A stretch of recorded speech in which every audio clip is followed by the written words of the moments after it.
case number 22279-989 FH. Thank you, Mark Keys, on behalf of the people. Good morning, Your Honor. David Williams on behalf of the people. Good morning, Your Honor. Maria Lehman on behalf of Mr. Crumbley. Good morning. Mr. Crumbley, can you hear us? You have the headset on, Yes, so I want to make sure you can hear us. I can hear you. If at any time you can't hear anything going on in the courtroom, please let me know. Thank you. All right? All right, so I have the former client waiver form that we're going to go through first, Thank correct? you, Judge. Mr. Crumbley is also filling it out and signing it as we speak, Your Honor. Okay.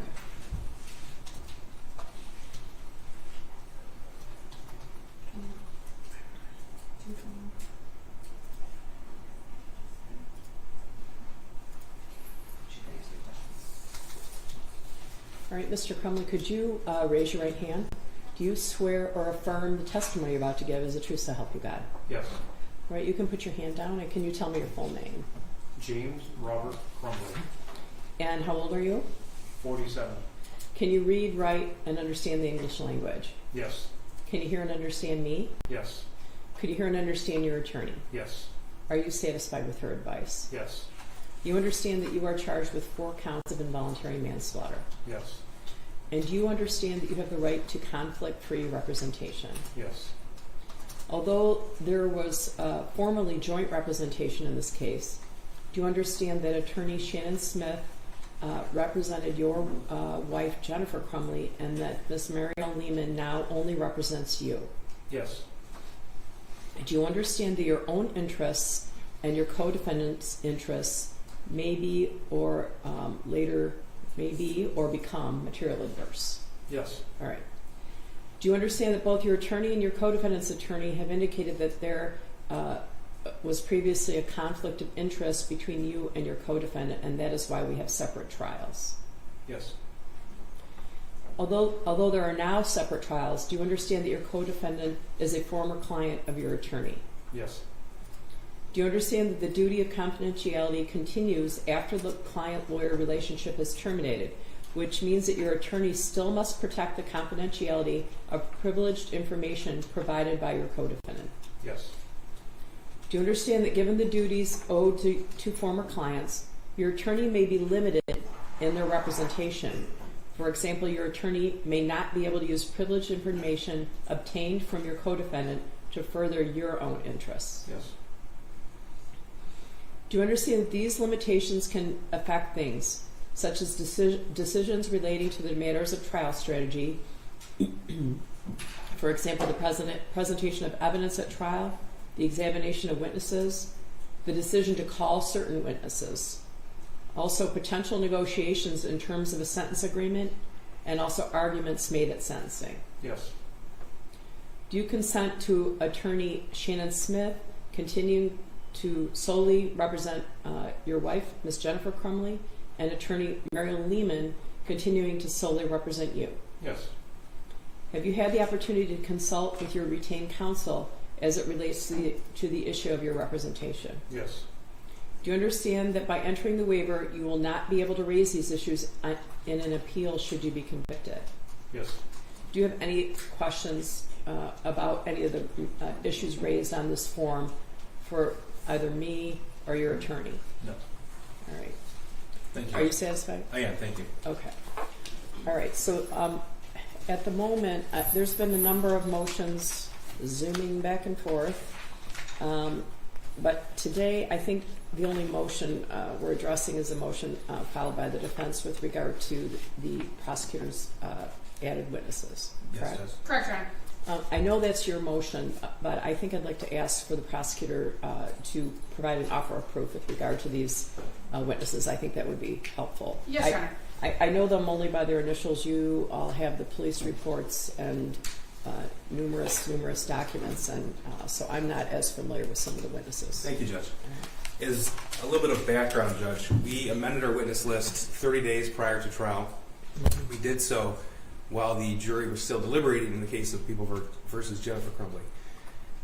We are acutely aware of the impact it has on witnesses to testify, not just about what happened to them, but on national television. So when we amended the witness list, we did so before we had the opportunity to speak with them to confirm that they would be available and ready to testify the next case. We have, and they are cooperative. They are ready and available to testify should they be called upon. We added 4 names to the witness list. 3 that were identified as minors. 2 were actually have reached the age of majority. I was going to ask you that. Yes, Judge. So we would only seek to have those individuals testify.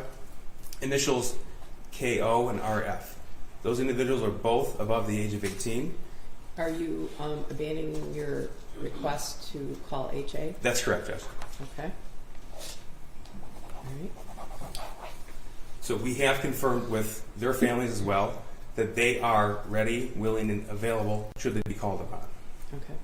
So again, we did so with as much notice of defense counsel. Again, it was 30 days prior to trial because we are aware that this court does run a very tight ship. As the court recalls the last trial, we were delayed from weather. We had a witness who had COVID. We had another witness with child care issues.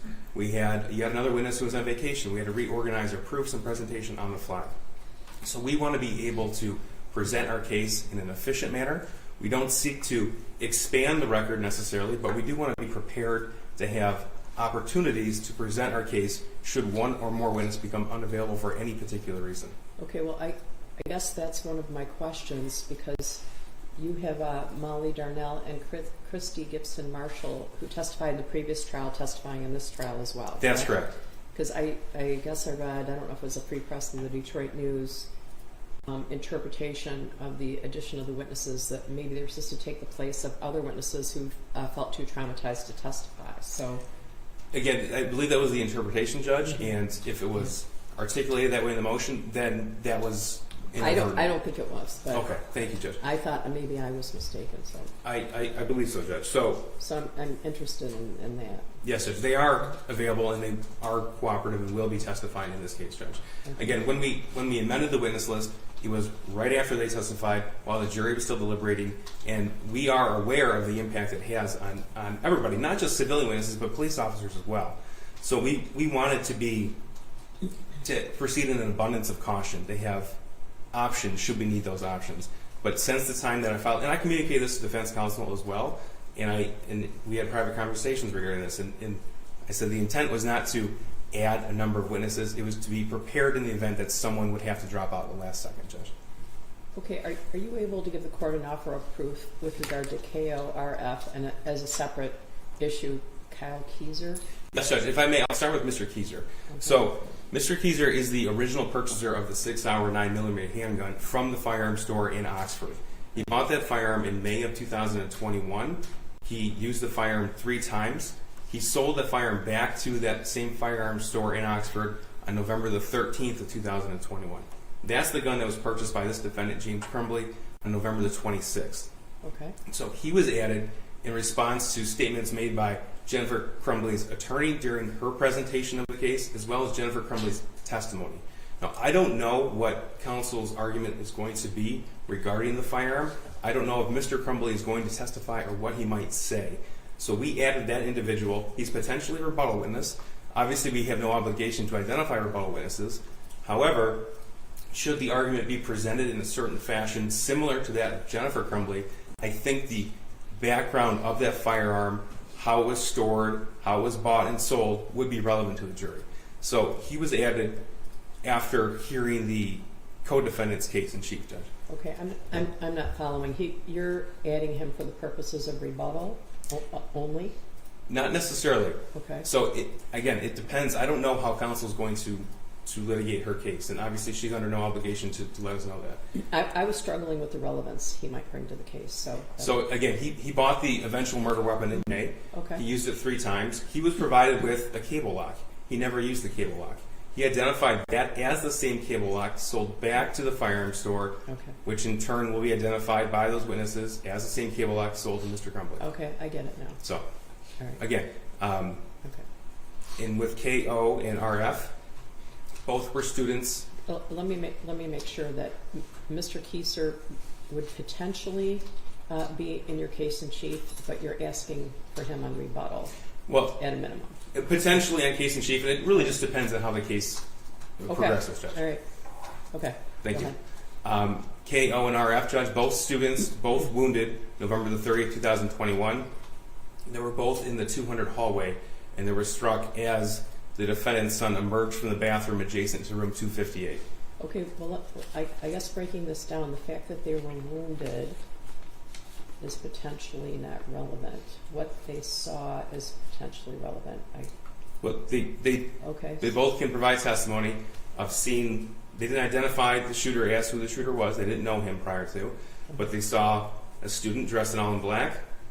RF saw the gun raised. She saw what she thought was an orange tip. Turns out it was actually the muzzle flash of the firearm as it was fired at her. At her. RF. Correct. Okay. Both were wounded. Both survived, obviously. Okay. And they were together in the 200 hallway. If the court recalls from the video, in the group of young women next to the window. Okay. So, all right, but don't we have a video of that? we do have the video, Judge, but Okay. and the video obviously is extremely relevant, extremely important, because the shooting is why we are here. Mm-hmm. And when we have actual eyewitness testimony available, it is important for the jury to hear that perspective. Okay, what about KO? KO was next to RF. Okay, so why isn't this cumulative of either the video or Molly Darnell or Krista Gibson Marshall? Molly Darnell and Miss Gibson Marshall were in different parts of the school. They had different interactions with the shooter. KO and RF are the two individuals who are above the age of 18 with the best perspective of what happened on November 30th as the shooter emerged from the bathroom. Okay, is there anything you want to add about with regard to an offer of proof? Because really this is Ms. Lehman's motion, but I thought it'd be more important to have you start so that I would know what you are asking to present. So Yes, sir.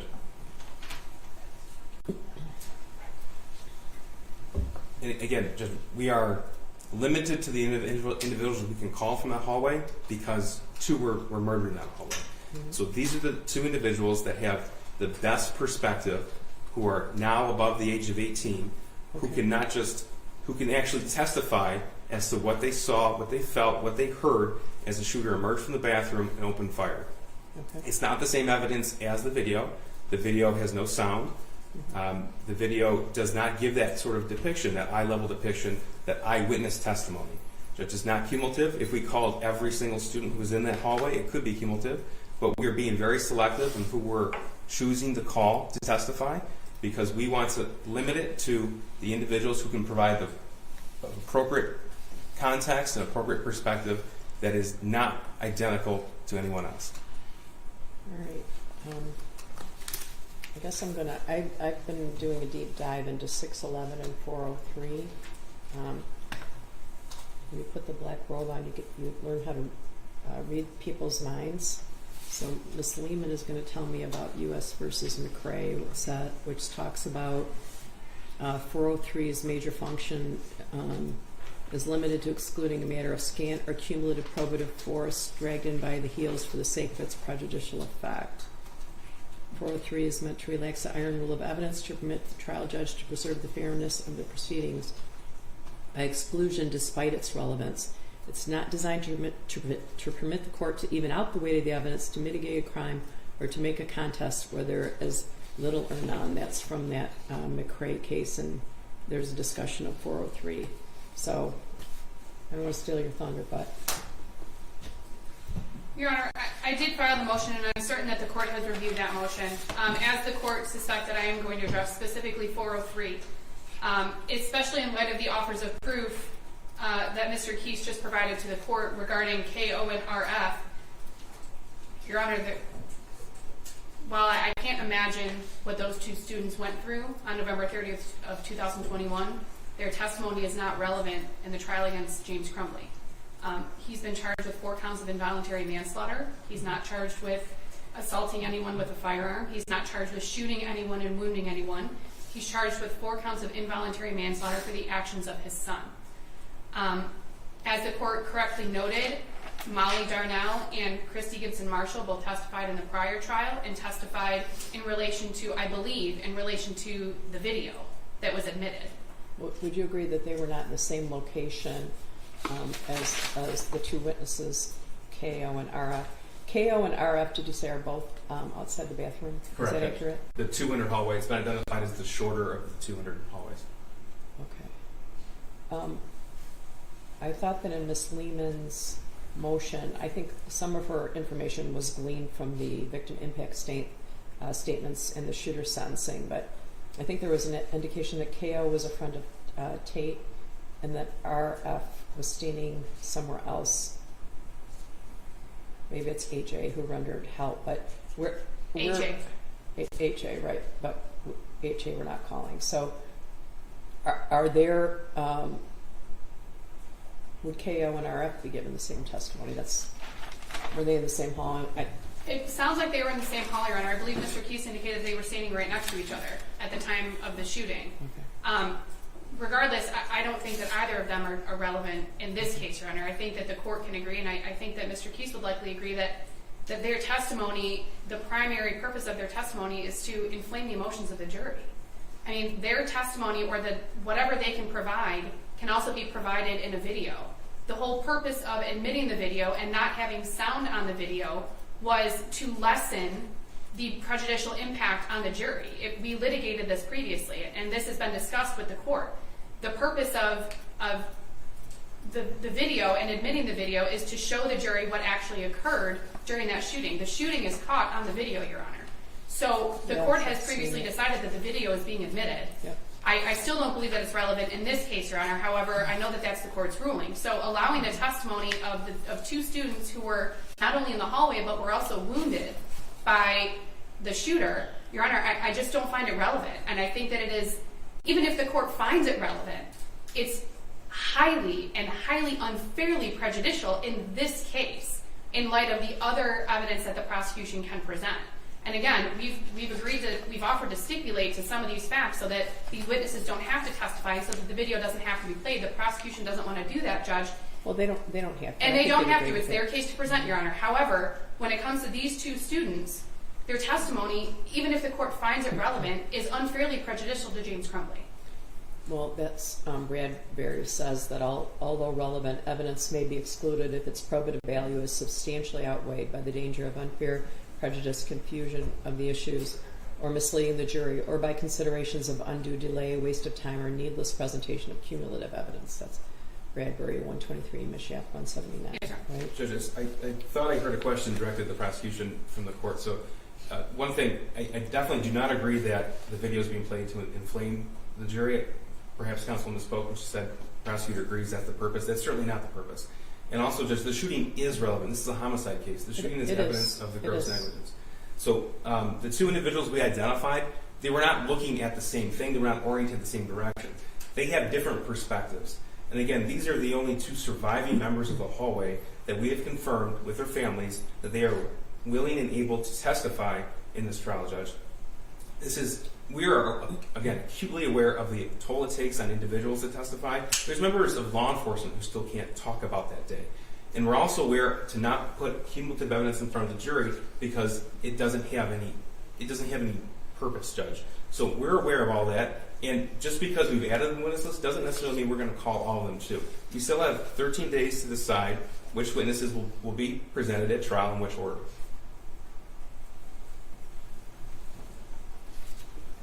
Anything further? I'm probably going to write something. I guess, Ms. Lehman, you didn't address Kyle Keyser. I was sort of racking my brain to see why he's relevant, but now I think he is. Your Honor, I addressed him in my motion. I maintain the argument that I don't believe he's relevant. Well, if he apparently might have some information about the cable lock and whether the cable lock was in the same condition. If he's shown the cable lock during the course of the trial, if he testifies it's in the same condition it was in at the time that he resold the gun, that could be relevant. So I'm going to allow him to testify. As to KO and RF, I'm probably going to spend a little time. All right, but I will let you know very quickly. I've issued some orders on some of the other motions. And we'll issue some more orders this week. And I got another motion last night. So it's good that I don't have any other cases. What else can I do for you? Counsel and I spoke about meeting with the court briefly in chambers, talk about logistics, if that's Sure. agreeable. Or maybe in the jury room if you want. I don't have anything to ask you about, but if you'd like to meet, talk about logistics, that would be fine. There's just one issue that I think we'd like to discuss with the court. Okay, Thank you. all right, Thank you, Judge. thank you.